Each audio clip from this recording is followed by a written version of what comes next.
신문선의 눈입니다. 한국과 미국 경기 여러분들 어떻게 보셨나요? 한국이 2대5로 이겼으니까 잘했습니까? 일방적 경기였습니까? 자, 오늘 경기 승패를 떠나서 가장 큰 관점은 무엇이었을까요? 홍명보 감독은 무엇을 준비했나요? 스포츠 기록 분석학과 교수 출신인 제가 오늘 경기에 분석을 하는데 기둥은 세워놓고 얘기해야 될 거 아닙니까? 자, 오늘 경기에서 두 가지의 기준점을 제시합니다. 첫째, 3백 시스템을 가동한 겁니다. 두 번째는 손흥민 선수를 최전방 완투로 기용한 겁니다. 자, 이 두 가지에 대한 평가 냉정하게 하겠습니다. 자, 손흥민 선수의 완투로 기용한 것. 오늘 경기 MVP 손흥민입니다. 그리고 MVP에서 차석자는 골키퍼가 되겠죠. 조현우 선수가 오늘의 MVP 2등입니다. 자, 손흥민 선수 오늘 최전방 스트라이커로서 전반 이른 시간대인 18분에 첫 골을 터뜨렸던 침투, 그리고 사각에서의 완벽한 슈팅, 그리고 손흥민 선수가 상대 센터백 사이로 파고들 때 절묘한 타이밍에 패스를 해서 옵사이드 반칙을 범하지 않게 한 한국의 이재성 선수의 플레이도 칭찬할 수 있었던 멋진 대목이었습니다. 이동경 선수가 전반 43분에 넣은 골도 손흥민 선수의 침투에 이어서 문전 혼전 중에 결국 이동경 선수가 추가골을 넣었던 겁니다.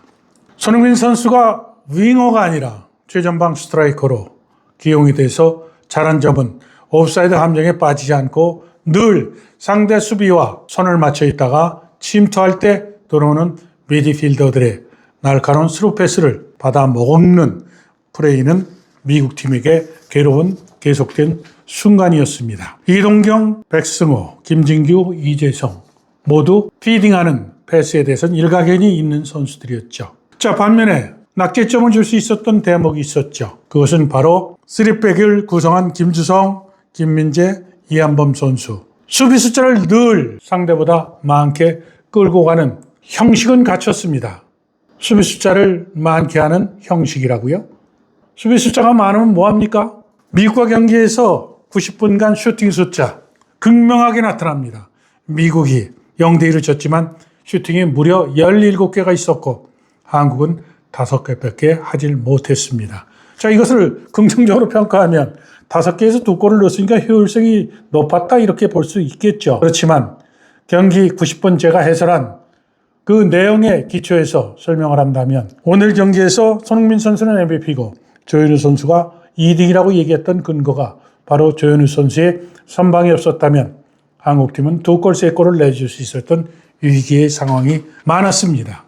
위기의 상황은 항상 3백인 3명의 중앙수비가 몰려 있었고 좌우측의 윙백인 한국의 이태석과 그리고 서령우 선수가 수비에 가담을 했고 이것도 모자라서 한국은 미드필더 4명, 때에 따라서는 손흥민까지도 수비에 가담하는 그런 수비 형태를 취했음에도 불구하고 슈팅을 무려 17개나 내줬던 겁니다.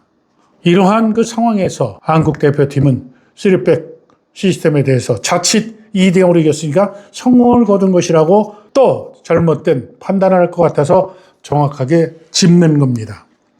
한국 대표팀 그리고 미국 대표팀 공통점이 있었습니다. 월드컵을 준비하는 과정에서의 친선 경기 성격이었기 때문에 부상을 염두한 과도한 태클이라든가 부딪히는 것은 서로 자제를 했죠. 그리고 한국 대표팀은 이 슈팅에서 유효 슈팅 5개 중에 4개, 미국은 17개 중에 5개의 유효 슈팅이 있었는데 앞서 얘기했듯이 5개의 유효 슈팅 중에서 3골 또는 2골을 내줄 수 있었던 그런 위험한 순간이 있었던 겁니다. 자, 손흥민 선수의 최전방에 스트라이커로 기용을 해서 오늘 큰 활약을 했으니까 손흥민 선수의 큰 활약, 이것에 착시 현상이나 착오를 하면 월드컵 본선에서 전술상으로 큰 낭패를 범할 수 있습니다. 한국과 조편성이 된 팀, 모든 팀은 마크해야 될 대상을 모든 감독들이 손흥민을 지목을 할 겁니다. 오늘처럼 미국의 수비처럼 헐렁헐렁 놔두질 않겠죠. 손흥민에 대한 활용에 대한 평가 그리고 이 부분에 대한 것은 멕시코 경기 그리고 월드컵이 임박해서 선수들이 경기에 대한 몰입도가 높을 때 스트라이커로 기용을 해서 손흥민 선수의 포지션에 대한 적정성을 찾아야 됩니다. 자, 오늘 홍명보 감독 손흥민 선수를 후반전에 교체 아웃을 시키지 않고 늘 토트넘에서 많이 뛰었던 측면 쪽에 윙어로 기용을 했더라면 어땠을까요? 손흥민 선수를 후반전 종반까지도 뛰게 해서 토트넘의 시즌 마지막에 부상으로 인해서 결장의 횟수가 많았고 일각에서는 손흥민 선수를 비하하는 팬들, 언론들 그리고 또 홍명보 감독 입장에서도 감독 운운하는 이런 분위기에 단초가 됐던 것은 바로 손흥민 선수의 경기력에 대한 우려와 체력적인 부분에 대한 것을 반영해서 했던 얘기가 아닐까요?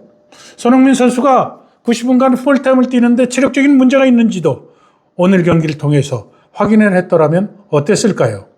손흥민 선수를 윙어로 기용을 하고 오영규 선수를 후반전 교체 멤버로 들어와서 오영규 선수의 파괴력 있는 그리고 상대 수비를 압박하는 힘 있는 공격을 가용했다면 골을 넣든 못 넣든 그 전술상으로 새로운 카드를 또 확보하는 그런 기회가 될 수 있었는데 하는 아쉬움을 저는 갖습니다. 자, 한국 대표팀 오늘 3백을 가동하면서 혹자들, 축구를 모르는 혹자들이 용비어천가 전술의 성공이니 3백이 어떠니 저떠니 이야기하는 거 저는 절대 경계합니다. 수비수세가 늘 많았는데도 불구하고 17개 슈팅을 내준 것은 수비의 기본 원칙, 맨마킹에 대한 원칙 이것을 한국 선수들이 손을 놓고 있던 겁니다. 제가 즐겨 쓰는 것이 있죠. 축구의 포메이션은 11명 똑같이 뛰는데 어떻게 그것을 숫자 놀이 하느냐에 따라서 수비적이냐 공격적이냐 이것을 판단하는 것이죠. 한국은 3백 시스템을 가동하면서 수세 때는 늘 5명, 6명의 숫자를 확보했는데도 왜 상대에게 17차례 슈팅을 허용했을까요? 거기에 대한 답은 그래도 아시아 최고의 리베로로 평가받았던 홍명보 감독이 틀림없이 문제점을 찾고 개선을 할 것으로 기대를 해봅니다. 자, 오늘 경기에서 특히 그래도 긍정적으로 봤던 대목이 있습니다. 이동경, 김진규, 이재성 모두가 다 국내 선수들 중에서는 패스에 대해서는 또 볼터치에 대한 감각은 한 가닥씩 하는 선수죠.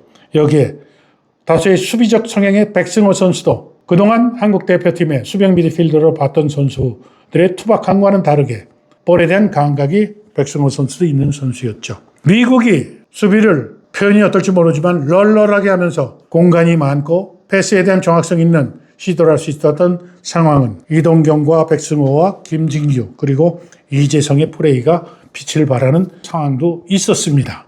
이것도 저는 착시현상으로 경계를 합니다. 월드컵 본선 때 이렇게 공간을 주질 않겠죠. 또 볼을 터치하고 패스하라고 시간을 주질 않겠죠. 지금 포체티노 감독이 오늘 한국과 경기 때 선수들의 부상을 염려했을까요?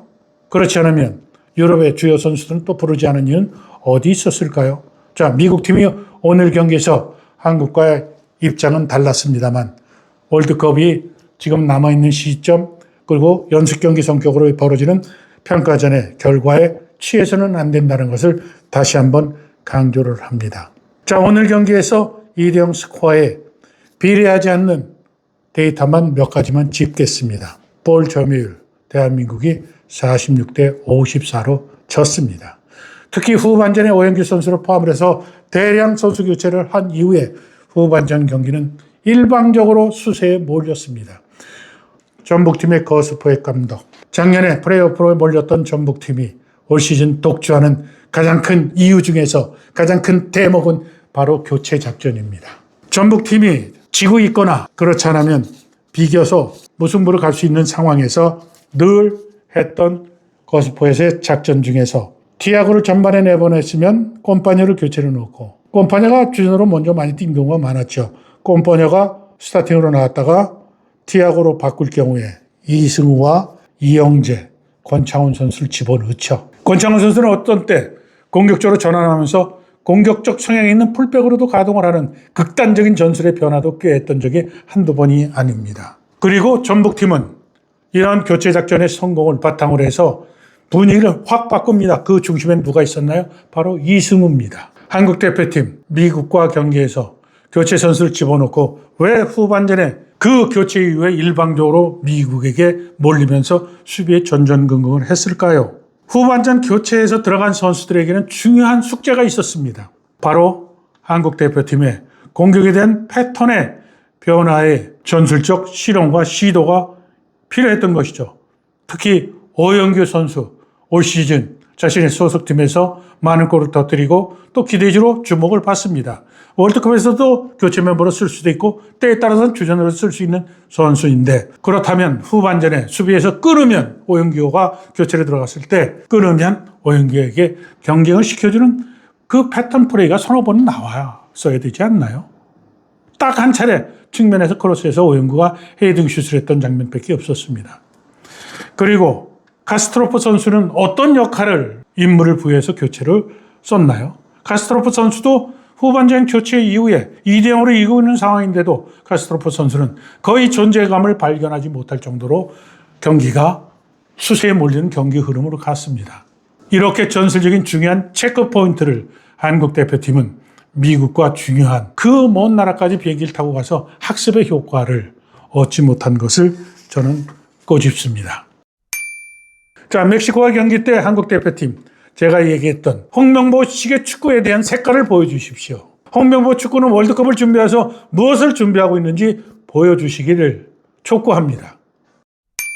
과거에 아시아 지역의 월드컵 티켓 2장이 부여됐던 적이 있습니다. 그리고 4.5장으로 늘었던 적이 있죠. 이번 북중미 월드컵은 8장으로 늘어났습니다. 북중미 월드컵 티켓을 따는 과정에서 한국 대표팀 조 편성됐을 때 룰루랄라 모든 축구인들 다 한쪽 눈 감아도 나간다고 한 거 아닙니까? 그런데도 불구하고 홈에서 계속해서 비겼던 경기 때 대부분의 대한민국 축구 전문가들이 전술상의 문제 비판하지 않았습니까?